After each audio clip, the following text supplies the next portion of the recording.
at my next guest. Have a look. Top Michael Jackson impersonator, Wizz. Welcome to the show. And I cannot get over how much you look like him, but it's a lot of effort. You haven't had plastic surgery, I understand. You do it all by makeup. What do you have to change about your face to make you look like Michael Jackson? Well, basically, there's a lot of contouring that goes on. Some tape, some glue, some pins, things of that nature. But it's a lot of contouring and a lot of close detail that you have to pay attention to.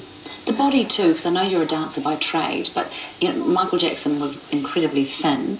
You're also slim, not as thin as he was. Do you have to watch what you eat and to make sure you keep in shape? I actually travel with a scale. I weigh myself maybe 3 times a day. And no, I work out constantly, but the show is also a workout in itself because basically I dance for an hour and 45 minutes.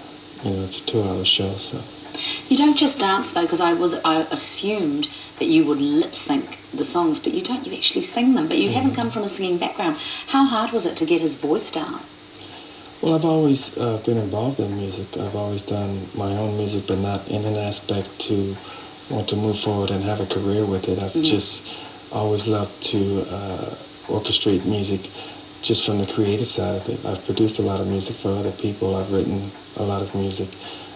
But I like the creative side of it. I don't really want to get myself out there and venture into it as myself.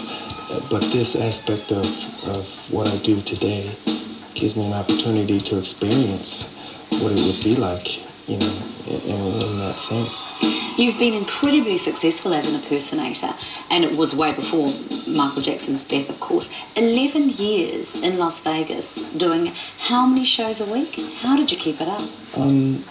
Basically 6 nights a week, 2 shows a night, and it may seem like a bit of a physical demand, but your body really gets used to it, and it's good for you. It's nothing bad about it.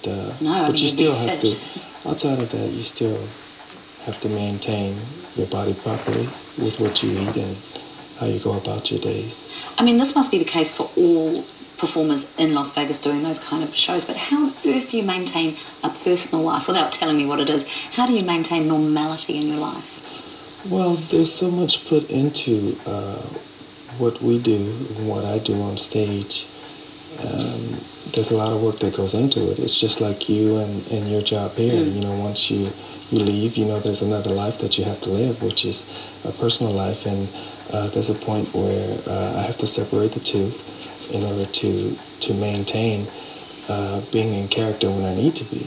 It's not like a light switch that I turn on, but at the same time, there's a gradual process that brings me up into the character, putting on the makeup, getting ready, putting on the wigs, putting the costumes on, and all that's before I even get to the stage. So, how long does it take to get ready like this? 2 hours. 2 hours. Yeah, 2 hours time. Because I'm examining you as I speak to you, and like you say, you haven't. The dimple is all in shading. You do it yourself. Yes, you don't bring a makeup artist with you. I'm a makeup artist. It took me about 3 years to learn from several makeup artists that I've worked with in the early part of my career to actually learn the makeup, and I didn't get comfortable until maybe 5 years into it. But you do a lot of experimenting, and you know, with the different looks of Michael Jackson, that's the advantage that I had, you know, without having any surgery or anything, and still being able to create it. Have you been tempted to have a bit of surgery? Actually, that's an interesting question because I have not, but I've worked for several producers and promoters that have offered to pay for surgery for me, and I've never partaken in it because I think part of my act is being able to create it. You have to be creative in every aspect. So I'm involved with my costumes. I cut my own wigs.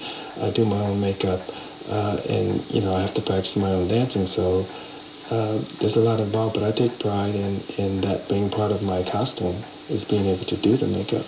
Yourself, I mean, it's quite effective. When Michael Jackson died, which I believe is coming up to 2 years ago now, how did that change your act and the perception of what you do? Well, basically, when those circumstances came about, I basically shut my act down, and I was very be 90% close to retiring it as a whole, just out of respect of the situation. And at that point, I had been performing for close to 21 years, 22 years doing it. So I was satisfied with,